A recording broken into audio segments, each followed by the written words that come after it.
ninkii sameeyey ciidanka madaniga ah ee Hargeysa laga sameeyey ka asaasay xiniyihiisa fulay wax diiday ka bareeray cidna aan kala tashan inaanu ka mid noqono ciidamada qaranka ee Soomaaliland sida ay uga mid noqdeen ciidamadina la midka ahaa ee madaniga sida habar jecel oo kale ama ciidamada habar yoonis ee magacyada la baxay ama kuwa arab sidaasaanu ku dhamaynay in aan wax dambe oo sheegta reerka aan lagu maqal jabhad iyo bismillaahir rahmaanir rahiim alxamdulillaahi rabbil caalamiin wasalaatu wasalaamu calaa rasuulillah halkan maanta waxa aan ku qabanayaa oo aan ka hadlayaa inaan reerka ka tirsan oo jabhad yar iyo wax meel Hargeysa kamida amba koonaheeda ilaa koonaheeda ka sameeyay in aanu hadaanu reerkii nahay u yeedhnay oo aanu ka tirsanay in aanu qabano oo waxa la maqal reerka dhexdiisa waanu u yeedhnay wuu naga aqbalay iyaguna way naga aqbaleen sidaasaanu ku dhamaynay in aan wax dambe oo sheegta reerka aan lagu maqal jabhad iyo waxbaanu samaynaynaa iyo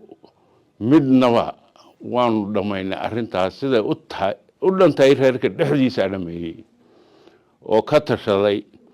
oo soo qabtay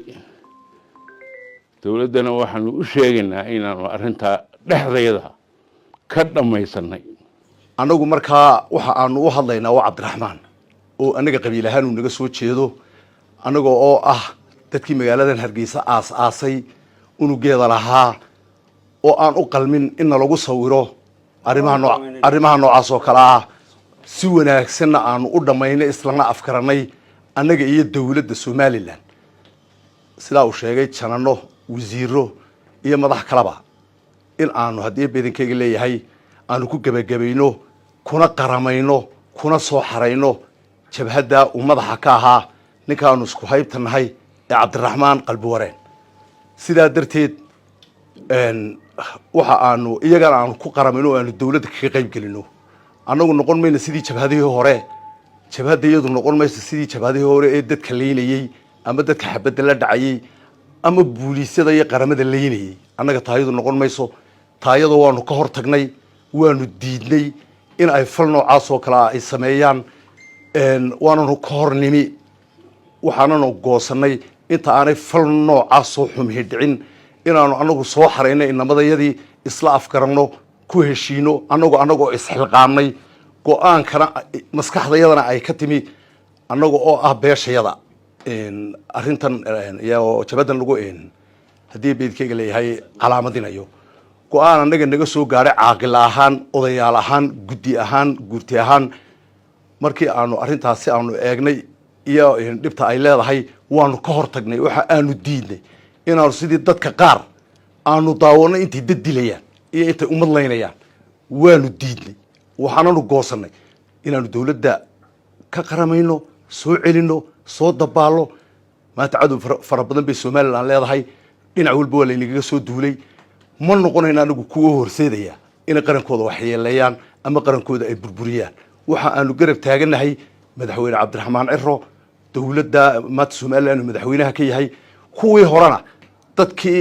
salka iyo barida u ahaa dawladihii kuwa ka horeeyay ayaanu nahay beesheed halka fadhida ee lagu maanta magaca jabada xareynaysa lagu sawiro sida la ajligeed waxaan hadalka ku soo gaabay inaan ku gabagabeynaa rag baa iga dambeeya waxaanu ku gumaynaynaa oo halka maad ku gabagabeynaa jabhadiina waa nala fadhiya qalbi wareeno waa nala fadhiya waa kan dhacayga fadhiya in iyaguna halka ka hadli doonaan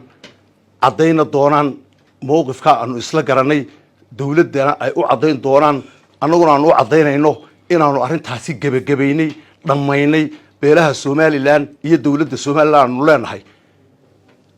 hawshaasi waanu dhamaynay nabadaasina waanu soo colaada iyo jabhada iyo waxa la abaabulayna waanu soo afjaray dawladda waxaanu leenahay ku gam'a beelaha Soomaaliland waxaanu leenahay ku gam'a dhammaan qaranka Soomaaliland ku gam'a baanu leenahay jabhada cidii warwar ka qabtay way dhamaatay waxaana kamid ah Soomaaliland wasiirka arrimaha gudaha iyo channelka Bileyska hawsha aynu wada galnay ahayd in lamada hawshooda wax laga qabto xagga iyagii waanu ka soo dhammayn iminkaanay hadli doonaa odayaashii iga horreeyeyna way hadleen idinkana hawshii aynu ku ballannay in laydinka helunbaa waajiba dalka iyo dadka kuwa difaacayaan ee kuwa weeraraya ma nihin sidaa daraaddeed waxaanu leenahay nabad baanu leenahay kiliibkanu halkan ku qabanayna maanta waxa weeye oo inamadii ciidan beeleedka ahaa ee ciidan beeleedkaas joogay ayaa waxaan aada ugu mahadnaqayaa inay codsiga iyagii aqbaleen oo ay halkanna maanta nala fadhiyaan kana hadli doonaan waa ilaahay mahadii sidaa inamadiina waa kuwaa nala fadhiyo way hadli doonaan waxa weeyaan intii dowladda ayaa noo hadhay oo iyagana aanu dib iskugu noqon doono mar hadday tahay idin soo dhammaatay marka intaa ayaa hadalku noogu dhan yahay kolley hadal ma hadhinoo dee cuqaashii igu horreysay hadalkii way dhammaystirtay waxa weeye dee inamadayadaasi wayna aqbaleen waana inaga ajiibeen wixii aan ula tagnay annagu waxaanu ogolaanay odayaashayada wixii aynu ula teliyeen halkan waxaanu ku dhannay saraakiishii ciidanka midaniga ah ee jabhadda uu hogaamiyaha ka yahay qalbi wareen iyo saraakiisha kale la rabtaba waxaanu ogolaanay oonu amarkooga qaadanay odayaashayada wax la arki karo oo jabhada oo jiri doonta ma jirto saacaddaa laga bilaabo ninkii nagu arkana atasiyo annagoo ah ciidan beeleedkii subeer awal ee joogay buuraha waxaanu soo ajiibnoon soo aqbalnoon madaxoog iyo majoogaba hoos joognaa odayaashayada talada noo soo jeediyey inaan ciidankayagii iyo saraakiisheedii habar awalba dhammaanteed ay xareeyaan waxa weeyaan odayaashadu way mahadsan yihiin wixii ay nagula taliyeenna waanu qaadanay oo magacay la yidhaahdo carfad maxamuud ibraahim halkan waxaan ka caddayn inaanu qaadanay odayaasheedii coqaasheedii inaan ka qaadanay arrintii noola yimaadeen